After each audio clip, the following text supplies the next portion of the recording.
Salam, selamat pagi, dan selamat berjumpa kembali di channel TWK Kajabi Tertinabunan. Semoga hari ini lebih baik dari hari yang kemarin. Firman Tuhan di hari yang ke-55, tanggal 24 Februari 2025, diambil dari kitab Efesus pasal yang keempat ayat 22. Kehidupan baru di dalam Kristus. Itulah perikop. Kemudian sebagai nats atau ayat, tetap kita ambil dari 3 versi bahasa ya. Pertama, bahasa Indonesia, yaitu bahwa kamu berhubung dengan kehidupan kamu yang dahulu harus menanggalkan manusia lama yang menemui kebinasaannya oleh nafsunya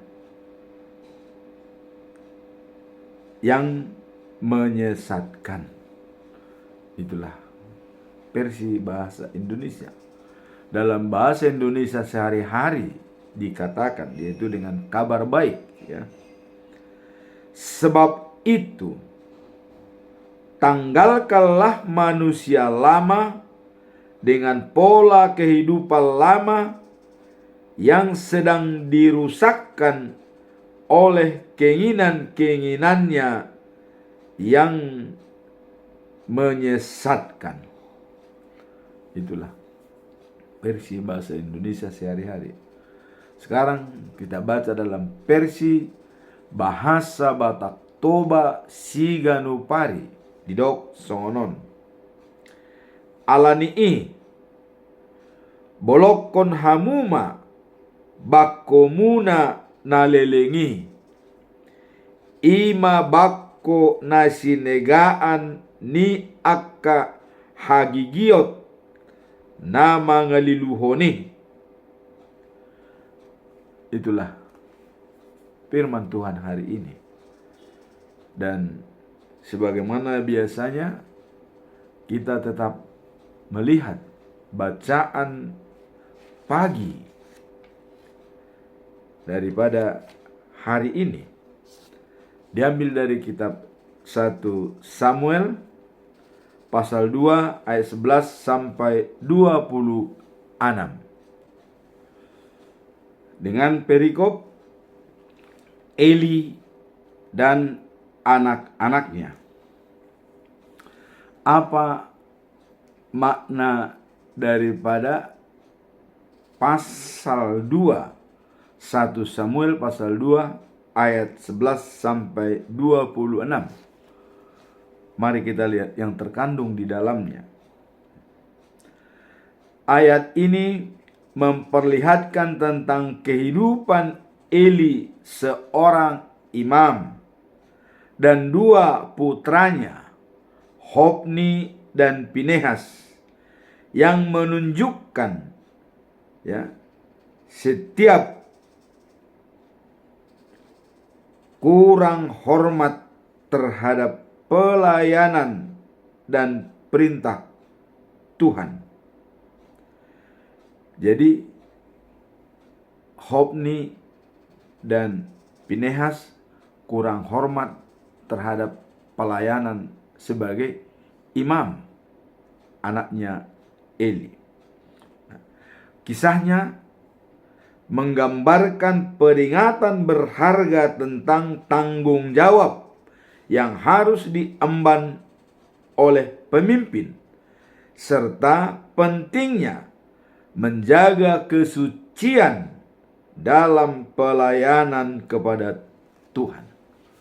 Jadi ini adalah merupakan teguran kepada imam ya, dan khusus hamba-hamba Tuhan yang bertugas di gereja, pendeta, diakones, dan semua pelayan-pelayan firman Tuhan ya, harus menjaga kesucian. Jangan sampai imam yang bekerja tidak menjadi role model, tapi dia menjadi hamba manusia, ya. Dia lebih mementingkan manusia daripada mementingkan tugas untuk kepentingan Tuhan. Inilah makna daripada perikop ini. Sekarang kita lihat apa pesan moral dari perikop ini, ya. Pesan moralnya adalah Eli gagal mendidik anaknya untuk, ya, menghormati Tuhan, menjalankan tugas mereka dengan benar. Artinya tidak menjalankan tugas mereka dengan benar. Jadi ini sangat disayangkan bahwa Eli gagal mendidik anaknya. Kita lihat dalam ayat 12, ya, dinyatakan bahwa putra-putranya adalah orang-orang jahat dan tidak mengenal Tuhan. Jadi kalau ada seorang imam yang sudah bertugas pakai baju tohonan, baju epot, ya, tapi tidak mengenal Tuhan, wah ini sangat-sangat berat. Pertanyaan, apakah ada pendeta seperti itu dewasa ini? Mempunyai baju toga hebat, tetapi tidak menghormati Tuhan. Ini adalah pesan moralnya, ya, bahwa Eli gagal mendidik anaknya untuk menghormati Tuhan, ya, dan menjalankan tugas mereka dengan benar, tidak menjalankan tugas mereka dengan benar. Nah, ini peringatan, ya. Kemudian kalau kita lihat apa pembelajaran dari perikop ini. Pertama, ya, Eli gagal dalam memimpin anak-anaknya sebagai imam yang korup, ya. Jadi imam yang korup dalam jabatannya, dalam mengambil, ya, korban persembahan, ya.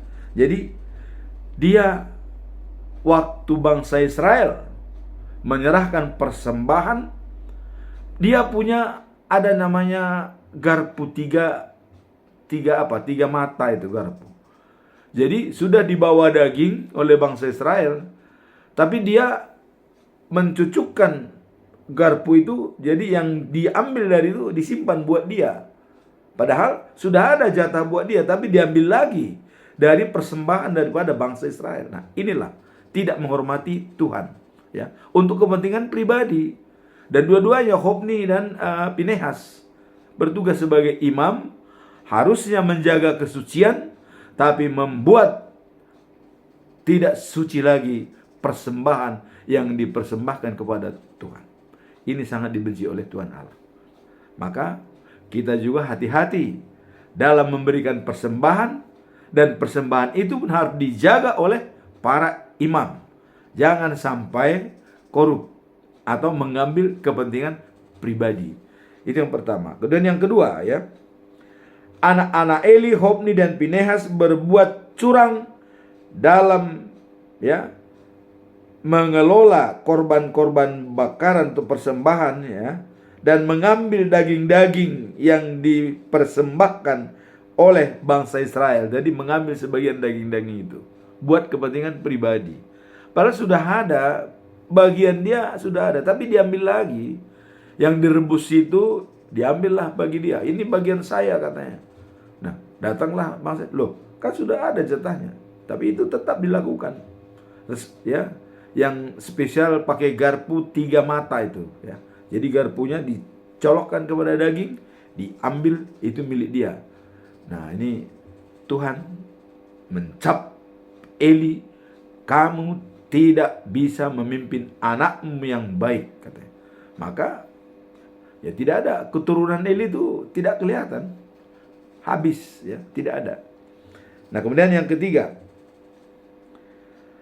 adanya pembiaran dari Eli dan kurang bertanggung jawab terhadap, ya, perilaku-perilaku daripada anaknya. Jadi sebagai pemimpin, sebagai ayah harus bertanggung jawab. Jangan sampai anak melakukan hal-hal yang tidak baik. Inilah yang perlu, harus menjaga kesucian daripada persembahan yang diserahkan oleh jemaat. Dan ini tugas daripada imam, pendeta, pimpinan gereja, diakones untuk menjaga persembahan yang diserahkan oleh jemaat, kesucian daripada persembahan itu. Jangan disalahgunakan. Misalnya memberikan kepada LSM segala macam demi ini demi itu, jangan. Jagalah persembahan itu dengan suci dan jangan sampai dirusak kesucian persembahan yang disampaikan oleh jemaat.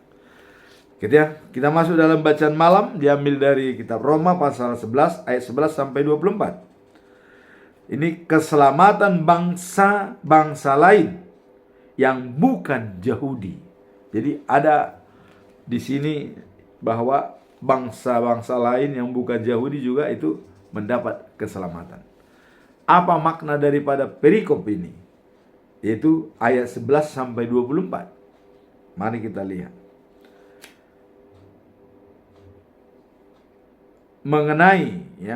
Membahas mengenai rencana Allah.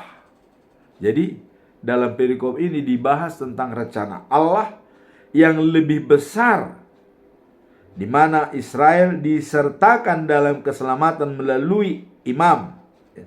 Melalui iman, jadi Israel disertakan dia dalam keselamatan.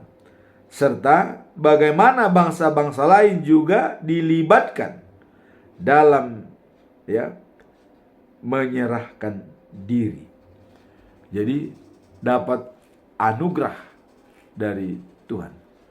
Jadi bangsa-bangsa lain juga dapat anugerah. Dalam konteks hal ini diajarkan bahwa tidak ada yang terputus dari kasih dan rencana Allah, serta pentingnya untuk tetap bersyukur atas anugerah tersebut. Jadi dikatakan di sini bahwa tidak ada yang terputus dari kasih dan rencana Allah, serta pentingnya menghormati anugerah tersebut. Jadi ada rencana besar Allah bahwa disampaikan melalui kasih setia Allah itu nyambung. Jadi rencana besar Tuhan Allah itu nyambung. Dan ada kalanya memang dikatakan bahwa kita belum masuk dalam rahim ibu sudah direncanakan oleh Tuhan Allah. Seperti Yeremia. Kita baca yang kemarin Yeremia sudah direncanakan sebelum dia masuk dalam kandungan ibunya. Sebelum ada, Tuhan sudah merencanakan mau bakal jadi apa nantinya. Nah maka orang ahli-ahli mengatakan kepada semua, saya tidak tahu Anda menjadi apa. Nah, jadi kita juga harus berpesan seperti itu kepada anak-anak kita. Saya tidak tahu kau nanti mau jadi apa. Tapi yang ada pada saat ini, Anda melayani. Melayani menurut apa kata orang tua, menjalankan tugasnya itu. Karena kita tidak tahu mau jadi apa nanti. Tapi catatan dari Allah itu sudah ada. Pada setiap orang sudah ada catatan Tuhan. Mau kemana? Mau apa? Dan perjalanan hidup itu sesuai dengan rencana besar daripada Tuhan Allah. Nah sekarang apa pembelajaran yang bisa kita lihat dari perikop ini Nah ini pembelajarannya pertama adalah kasih Allah tidak pernah terputus dan juga rencananya yang lebih besar. Jadi kasih Tuhan Allah itu selalu berbanding lurus dengan rencana yang lebih besar. Mengapa harus bangsa Israel 70 tahun dalam pembuangan Babel? Coba kita pikirkan. Dan kenapa harus 40 tahun bangsa Israel di perjalanan dari Mesir ke tanah Kanaan? Dan kemudian kenapa harus 40 tahun bangsa Israel diawasi oleh bangsa Palestina? Kenapa? Ini adalah merupakan sejarah rencana Allah lebih besar. Dan kita lihat, karena Allah sudah menentukan dari Yerusalemlah pemberitaan firman Allah ke seluruh dunia. Tidak ada dari kota lain, semua dari kota Yerusalem. Maka Yerusalem itu wajib diperebutkan oleh dan agama tiga, agama Yahudi, agama Kristen, agama Islam. Karena inilah pusat pemberitaan firman Tuhan dari Yerusalem. Itu sudah dinyatakan oleh Tuhan Allah. Nah, makanya begitu dibuang orang Israel 70 tahun dan dikembalikan semua dengan usaha Raja Kores dan juga Esra dan Nehemia sebagai gubernur Yudea pada saat itu. Mereka menyatakan pesta Pondok Daun ini adalah rencana Allah. Jadi coba kita lihat, 70 tahun itu satu umur manusia di pembuangan. Ada rencana Allah lebih besar. Nah, kita lihat sekarang. Ya memang bangsa Israel, bangsa yang dikasihi, ya memang tetap eksis sampai sekarang. Dan bangsa Israel juga, mereka kalau tidak dihina, tidak dilecehkan, mereka tidak bangkit. Tapi begitu mereka dihina, mereka bangkit semua. Contoh, waktu Mordekai, Raja Persia Ahasveros, waktu dia mau dibunuh oleh Haman. Haman itu adalah orang Amalek, dari keturunan Palestina. Nah, ada rencana mau menggantung Haman. Tapi itu diketahui oleh istri Ahasveros, yaitu Esther, Esther itu adalah istri Ahasveros menggantikan Wasti yang tidak turut kepada perintah raja. Sehingga terjadilah pembunuhan semua bangsa Yahudi direncanakan oleh Haman. Dan surat sudah dikeluarkan oleh Ahasveros, sudah dikeluarkan. Dan datang Mordekai. Bagaimana cara? Hanya untuk menangkis surat itu. Karena surat dicap raja pakai cincin itu tidak boleh dicabut. Karena Ahasveros Raja Persia, dia membaik 27 provinsi. Sangat kuat. Jadi yang sudah ditandatangan tidak boleh dicabut. Tapi sekarang Esther yang bijak keluarkanlah surat bahwa bangsa Israel bisa melawan dan bertahan. Apa yang terjadi? Datang Mordekai, diumumkan kepada semua bangsa Israel di Persia. Maka terjadilah tanggal 14 pembunuhan besar-besaran. Dan yang mati adalah penduduk Persia, bukan bangsa Yahudi. Bangsa Yahudi selamat. Dan itu dilanjutkan sampai dengan tanggal 15 di kota Susan, ibu kota daripada Persia, tanggal 15. Maka terjadilah peringatan bangsa Israel pesta Purim setiap tanggal 14 sampai dengan 15 Desember. Penyelamatan bangsa Israel. Nah, ini sejarah inilah. Kalau kita lihat bangsa Israel itu dipelihara oleh Tuhan. Tidak pernah dilupakan. Inilah dikatakan bahwa kasih Allah berbanding lurus dengan rencananya. Dan pada hidup kita pun seperti itu. Kasih Allah kepada kita berbanding lurus dengan rencananya. Apa rencana Allah untuk kita? Ada. Tapi sepanjang kita meminta. Saya terus terang. Saya tahun 2003. Saya mohon kepada Tuhan Allah. Saya lihat Musa 120 tahun. Nah, bagaimana Tuhan kalau saya bisa 120 tahun tapi sehat, tidak sakit? Nah, memang dalam COVID-19 saya pikir saya sudah meninggal. Coba kita lihat, tensi 200/100 pada waktu COVID. Sampai 9 kali dilarikan ke UGD. Tapi karena saya memohon memang supaya ada rencana besar yang mau saya sampaikan. Nah, dalam 2 tahun ini, tahun kedua 2023-2024, saya mencoba menyampaikan firman Tuhan setiap hari, tidak pernah kosong. Jadi saat ini pun seperti itu. Jadi rencana Allah dengan kasihnya itu berbanding lurus. Itulah yang kita lihat pembelajaran di sini. Kemudian yang kedua, sikap bersyukur setiap orang yang menerima anugerah dari Allah. Nah, ini sikap bersyukur setiap kita menerima anugerah dari Allah. Ini dicontohkan oleh siapa? Kemarin Hana. Dia mandul, tapi berdoa kepada Tuhan Allah dan diberikan anak, yaitu Samuel. Sehingga dia mengatakan, tak ada Tuhan sebesar ini. Bahkan gunung-gunung pun tidak ada. Tuhanlah yang paling besar. Dia mengucap syukur.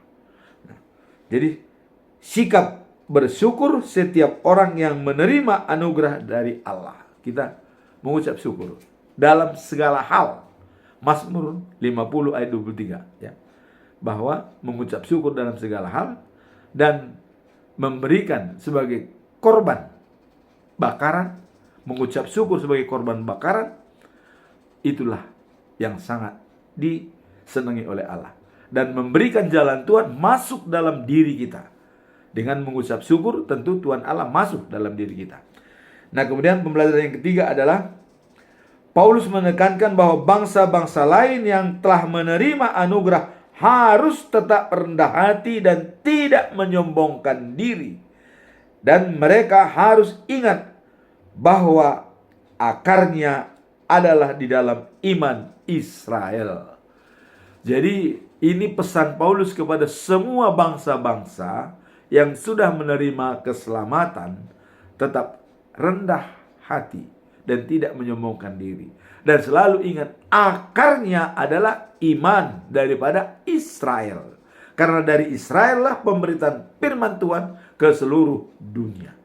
Jadi begitu kita menerima berkat, ya kita harus ingat juga bangsa Israel yang dikasihi oleh Tuhan Allah. Jadi kalau kita mengingat sejarah perjalanan bangsa Israel dari Mesir ke tanah Kanaan, dan kemudian di Moab, di Ammon, di Amalek, dan juga terus di Babel, dan terakhir ke Yerusalem, ini benar-benar melihat rencana Allah, kasihnya kekal dan abadi. Membangun bait suci saja coba 48 tahun. Membangun bait suci 48 tahun. Coba kita lihat Salomo ya. Dan itu pun rata semua dengan tanah. Karena apa? Karena bangsa Israel ya menyimpang dari ajaran Tuhan. Contoh Zedekia, Yeremia sudah mengingatkan, menyerah supaya kau selamat. Oh, apa kata dunia? Jadi kita harus melihat sejarah. Kalau kita melihat sejarah, kita tetap care dengan apa yang disampaikan oleh Tuhan Allah. Nah, sekarang pemajalan yang keempat adalah ya, mengingatkan kita untuk selalu berpegang pada iman kita. Jadi selalu berpegang pada iman kita setiap hari. Itulah pembelajaran daripada bacaan pagi dan malam pada hari ini.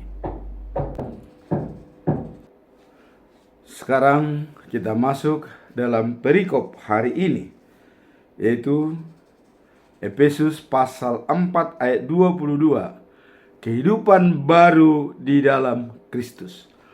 Namun sebelum kita masuk dalam perikop, kita tetap mengacu pada pedoman kita selama bulan Februari. Sebagai topik adalah mengandalkan Tuhan sebagai sumber kekuatan dan pengharapan untuk menjalankan panggilan, mengasihi, dan menjala manusia. Itulah topik kita dalam bulan Februari, mengandalkan Tuhan sebagai sumber kekuatan. Dan dijabarkan dalam Mazmur pasal 46 ayat yang kedua. Dikatakan, Allah itu bagi kita tempat perlindungan dan kekuatan, sebagai penolong dalam kesesakan. Sangat terbukti. Ini dibuktikan oleh Raja Daud, bahwa dia selamat dari beberapa ancaman pembunuhan. Sebagai raja, dia mengungkapkan hal ini, bahwa Tuhan itu pelindung kita dan keamanan kita. Itulah pedoman kita selama bulan Februari. Kemudian kita masuk dalam perikop hari ini, yaitu dalam Efesus ya, pasal 4 ayat 22. Apa makna daripada ayat tersebut? Dikatakan bahwa sebab itu tinggalkanlah manusia lama dengan pola kehidupan lama yang sedang dirusakkan oleh keinginan-keinginannya yang menyesatkan. Jadi ada nafsu, selera, ambisi, aspirasi, ya, kesombongan, kepura-puraan, itu bisa mempengaruhi kehidupan kita yang lama. Dikatakan tinggalkan. Apa makna perikop ini? Mari kita lihat. Menyampaikan, ya, pesan yang mendalam tentang perilaku-perilaku lama, ya, dan memperbarui diri dan melepaskan perilaku-perilaku lama yang tidak lagi sejalan dengan iman. Kenapa muncul ayat ini? Contoh Paulus, dari Saulus berubah menjadi Paulus, yang menyatakan bahwa habis gelap terbitlah terang. Gelap itu dia menganiaya pengikut-pengikut Yesus. Begitu dia dalam terang, dia membela pengikut-pengikut Yesus untuk bersatu dengan dia menyelamatkan bangsa Israel. Itulah, ya, makna daripada perikop ini. Nah, kemudian ayat ini mengajak kita untuk meninggalkan sifat-sifat lama yang dapat menghalangi hubungan kita dengan Tuhan dan sesama. Jadi bisa mengganggu hubungan kita dengan Tuhan dan sesama. Ya benar, tadi dia menghina Tuhan, hubungan dengan Tuhan jadi terputus. Contoh Paulus. Apakah saat ini ada apologet seperti ini? Banyak. Dan juga masih melidiki, apakah Yesus itu Tuhan apa bukan? Orang masih bertanya-tanya, ya. Dan kita sudah mengatakan bahwa itu sudah final, tidak perlu lagi disangsikan, ya, bahwa Yesus itu sama dengan Tuhan, sama dengan Allah, sama dengan Roh Kudus. Itulah Trinitatis. Dan nanti pada suatu saat, waktu Yerusalem yang baru, hanya satu raja dari segala raja, dan dia memimpin di kota Sion. Sion itu ialah the news of Jerusalem. Nah, sekarang kita masuk dalam pesan moralnya apa? Ya. Nah, kita lihat, ya. Membuang manusia lama yang sudah korup akibat keinginan nafsu yang, ya, menyesatkan. Jadi manusia lama itu, ya, sudah dianggap itu manusia korup, ya, dan sangat menyesatkan. Nah, kemudian dalam Efesus pasal 4 ayat 23 sampai 24 dikatakan, ya, menekankan pentingnya untuk memperbaharui pikiran dan hati agar dapat, ya, menyenangkan manusia baru yang diciptakan menurut rupa Allah dalam kebenaran dan kekudusan. Jadi untuk menjadi manusia sempurna, dalam Roma 12 ayat 2, dan ini pula lah yang menjadi patokan daripada HKBP untuk transformasi spiritual. Dikatakan, jangan serupa dengan dunia, berubahlah dengan budi pekertimu yang sesuai dengan kehendak Allah, untuk mengetahui mana yang baik, mana yang kurang baik, dan menjadi manusia sempurna. Kita garis bawahi manusia sempurna. Apa itu manusia sempurna? Untuk menjadi sempurna, Allah sempurna. Dikatakan manusia yang sempurna apabila sudah menyenangkan hati Allah. Itulah manusia sempurna, menyenangkan hati Allah. Kemudian apa yang kita lihat pembelajaran daripada perikop ini, ya? Mari kita lihat pembelajaran daripada perikop ini kehidupan baru di dalam Kristus. Ya, pembelajarannya pertama, pentingnya untuk meninggalkan perilaku dan kebiasaan lama yang bertentangan dengan iman kita. Jadi kebiasaan-kebiasaan lama yang bertentangan dengan iman tinggalkan. Ya, artinya harus mau membuat perubahan yang besar, breakthrough, ya. Harus mau membuat breakthrough. perubahan yang dahsyat dalam diri kita, meninggalkan perilaku-perilaku lama. Kemudian yang kedua, Paulus mengingatkan bahwa kita perlu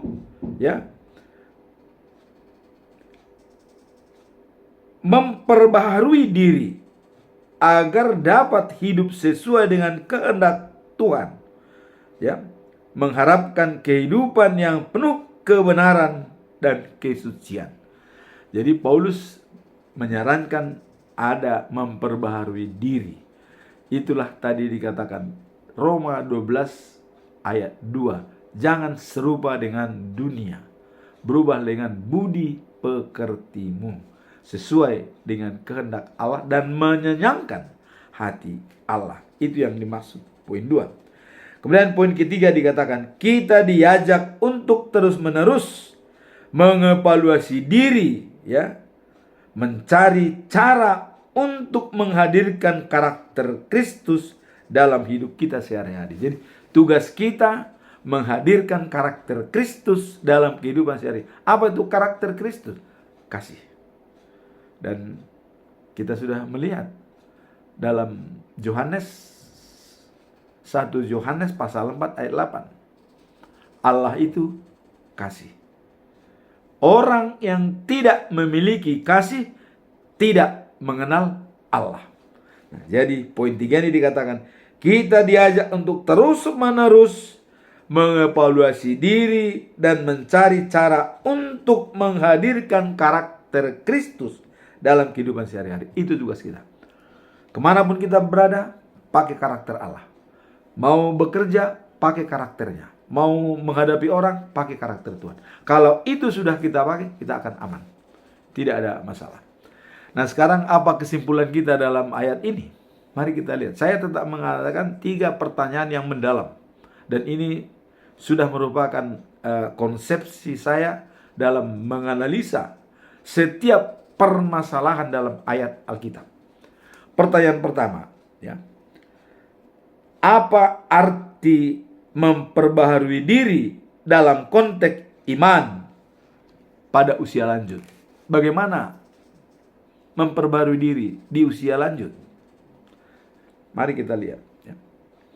Memperbaharui diri dalam konteks iman di usia lanjut mencerminkan keinginan untuk terus tumbuh dan berkembang dalam hubungan dengan Tuhan, terlepas dari usia. Berapapun usiamu, mau tua, mau muda, selalu terhubung dengan Tuhan. Itulah kunci yang bisa kita lihat dalam memperbaharui diri kita untuk selalu terhubung dengan Tuhan. Baca firman Tuhan setiap pagi, jabarkan, analisa, itu memperbaharui diri. Kemudian dikatakan di sini bahwa konsep memperbaharui diri dapat dilihat sebagai panggilan untuk terus belajar dan merenungkan firman Tuhan. Jadi terus belajar dan renungkan firman Tuhan. Itulah memperbaharui diri. Dalam 2 Timotius pasal 3 ayat 16 sampai 17 dikatakan segala tulisan yang diilhamkan oleh Allah. Jadi tulisan, baik tulisan firman yang disampaikan oleh para nabi atau para rasul, yang disampaikan oleh baik kepada Musa secara langsung, yang diilhamkan oleh Tuhan, secara tulisan atau lisan, itu adalah bermanfaat, pertama untuk mengajar, kedua untuk menyatakan kesalahan, kemudian untuk memperbaiki kelakuan, dan untuk mendidik dalam kebenaran. Jadi dikatakan untuk tulisan yang diilhamkan Allah itu bermanfaat untuk mengajar, untuk menyatakan kesalahan, untuk memperbaiki kelakuan, dan untuk mendidik dalam kebenaran firman. Itulah rumus yang bisa kita ambil dalam memperbarui diri. Nah, kemudian setiap tulisan yang diilhamkan Tuhan memiliki manfaat bagi kehidupan kita. Jadi apapun yang disampaikan dalam firman Tuhan itu adalah sangat bermanfaat bagi kita di masa tua untuk terus bertumbuh dalam iman dan kebenarannya. Tetap bertumbuh walaupun masa tua. Nah, kemudian pertanyaan yang kedua, mari kita lihat. Bagaimana kita dapat mengasihi sifat-sifat lama yang perlu ditinggalkan dalam hidup kita? Bagaimana kita bisa sifat-sifat lama yang perlu ditinggalkan dalam hidup kita? Mari kita lihat. Setiap individu perlu menjalani bahwa hidup yang berkenan kepada Tuhan, ya, mengharuskan kita untuk melepaskan sifat-sifat lama yang tidak sejalan dengan ajarannya dalam Alkitab. Jadi sifat-sifat yang tidak sejalan dengan ajaran dalam Alkitab itu kita buang. Kalau kita lihat pusat daripada Alkitab, semua tulisan para nabi dan juga kesimpulan dalam Alkitab itu ada di Matius 7 ayat 12. Apa dikatakan? Ya. Apa yang kau inginkan hendak diperbuat oleh orang lain kepadamu, perbuatlah seperti itu. Tabur tuai. Kebaikan, berbuat kebaikan. Kejahatan, kita mendapatkan kejahatan. Jadi tabur tuai. Nah, itulah yang akan kita diajarkan untuk terus menerus, ya, memperbarui diri. Nah, kemudian tugas kita. Apa tugas kita? Tugas kita, buanglah segala sesuatu yang berasal dari hidup yang lama, yaitu manusia tua yang menurun dalam hawa nafsu. Artinya dia menuruti hawa nafsunya. Dan perbaharuilah di dalam roh dan pikiranmu. Roma 12 ayat 2. Itu jelas dikatakan. Dan kenakanlah manusia baru yang telah diciptakan menurut kehendak Allah dalam kebenaran dan kekudusan yang sesungguhnya. Kekudusan Yesus Kristus sebagai role model. Kalau kita sudah menerima Yesus, kita menjadi hidup sebagai manusia baru. Maka Yesus mengatakan, orang untuk menjadi pewaris kerajaan harus dilahirkan kedua kali. Apa itu dilahirkan kedua kali? Menerima baptisan kudus. Karena kita sudah hidup berdosa. Dosa sudah turun-temurun dari Adam yang selalu menempel pada diri manusia. Maka harus dilahirkan kedua kali. Nah, itu pertanyaan daripada murid-murid Yesus. Bagaimana bisa dilahirkan kedua kali, katanya. Kamu dilahirkan kedua kali adalah secara rohani, bukan jasmani. Kalau jasmani tidak mungkin kembali ke rahim ibu. Tetapi secara rohani kita dilahirkan kembali. Jadilah manusia baru. Nah, itulah cara kita dapat mengenali sifat-sifat lama yang perlu ditanggalkan dalam hidup kita. Jadi manusia lama itu adalah dosa secara turun-temurun yang melekat pada diri kita untuk dilahirkan kembali. Itulah poin kedua. Pertanyaan yang ketiga, ya. Apa pertanyaan yang ketiga? Apa langkah konkret yang bisa diambil untuk mengubah pola pikir dan perilaku agar semua dengan firman Tuhan? Mengubah pola pikir yang konkret apa? Nah, mari kita lihat. Mengubah pola pikir dan perilaku agar selaras dengan firman Tuhan merupakan suatu perjalanan, ya, yang memerlukan komitmen dan kesungguhan hati.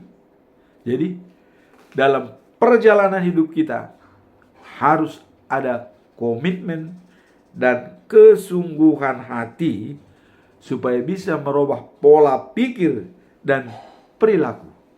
Nah, dalam hal Stephen Covey mengatakan, kita harus be proaktif. Apa arti daripada be proaktif? Setiap stimulus yang datang, kita respon dengan be proaktif, bukan reaktif. Kalau itu kita respon dengan reaktif, maka bisa terjadi benturan. Hanya pencak silat yang bisa membuat respon reaktif. Kenapa? Karena sudah diajarkan cara mengatasinya. Ya, begitu datang tangkis begitu, jadi reaktif. Hanya dalam pencak silat atau dalam karate atau dalam permainan pertandingan yang bisa setiap respon dijawab secara reaktif tanpa pikir, karena dia sudah dilatih untuk itu. Maka Stephen Covey mengatakan untuk menjadi proaktif, merespon stimulus harus menjadi proaktif. Artinya, bagaimana manusia proaktif? 4 anugerah manusiawi sebagai dasar kita untuk merespon setiap permasalahan yang ada. Apa itu? Kesadaran diri. Kita sadar siapa kita di hadapan diri kita, siapa kita di hadapan keluarga kita, siapa kita di hadapan masyarakat, siapa kita di hadapan alam semesta, dan terakhir, siapa kita di hadapan Tuhan. Itu harus jelas. Yang kedua, ada imagination, berpikir jangka panjang. Maka bekerjalah dengan imajinasi. Apa jangka panjang? Tujuan akhir kita, life after life, the New of Jerusalem. Nah, kalau tujuan kita the New of Jerusalem, berarti kan masuk surga. Nah, sekarang kita pelajari bagaimana sifat-sifat masih surga. Gunakan karakter Tuhan. Karakter Tuhan apa? Kasih. Kasih agape, ya. Namun ini kadang-kadang kita masih sulit dalam menjabarkan apa tujuan akhir kita. Nah, jadi yang ketiga adalah hati nurani. Bagaimana hati nurani kita? Apakah sudah sadar? Apakah melihat relung-relung sunyi dalam hidup ini? Bagaimana God support kita? Ini kita munculkan dengan baik. Kemudian terakhir, independent will, pengambilan keputusan. Kalau kita sudah kesadaran diri, imajinasi, hati nurani, sudah putuskan. Artinya sudah berdasarkan be proaktif. Itulah yang cara kita untuk merubah pola pikir dan perilaku agar selaras dengan firman Tuhan. Jadi dengan 4 anugerah manusiawi itu sudah sejalan dengan firman Tuhan. Karena sudah melalui tahapan-tahapan yang jelas. Nah, kemudian kalau kita lihat dalam Alkitab, kita diajarkan untuk memperbaharui pikiran kita sesuai dengan ajaran Kristen. Nah, ini tadi kita lihat dalam Roma 12 ayat 2, itulah yang merupakan ajaran Kristen untuk memperbarui kita. Apa yang disebutkan dalam Roma 12 ayat 2? Janganlah kamu menjadi serupa dengan dunia, tetapi biarlah kamu diubah oleh pembaharuan budimu menjadi manusia ya sempurna, menyenangkan hati Allah dan menyesuaikan diri sesuai dengan kehendak Allah. Nah, dalam konteks kehidupan sehari-hari ini berarti ya, menjadikan firman Tuhan sebagai panduan utama dalam setiap keputusan dan tindakan kita.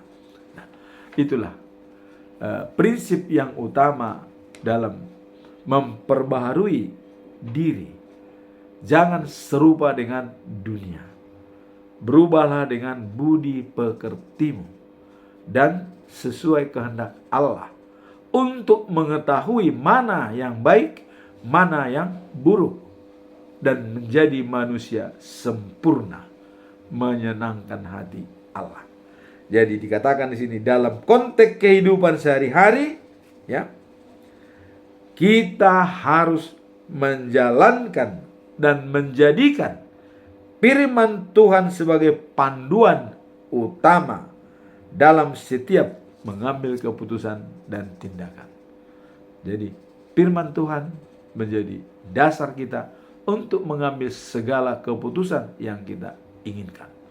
Demikianlah firman Tuhan pada hari ini. Semoga firman ini bisa menjadi pedoman kita dalam memperbarui hidup kita sehari-hari, terutama pada teman-teman yang sudah berusia lanjut 70 tahun ke atas, ya. Tidak ada batasan umur untuk selalu berhubungan dengan Tuhan. Karena di mana ada niat, di situ ada kemauan. Dan kemauan itu menjadi pedoman kita untuk mempelajari firman Tuhan setiap hari. Amin. Tuhan memberkati kita.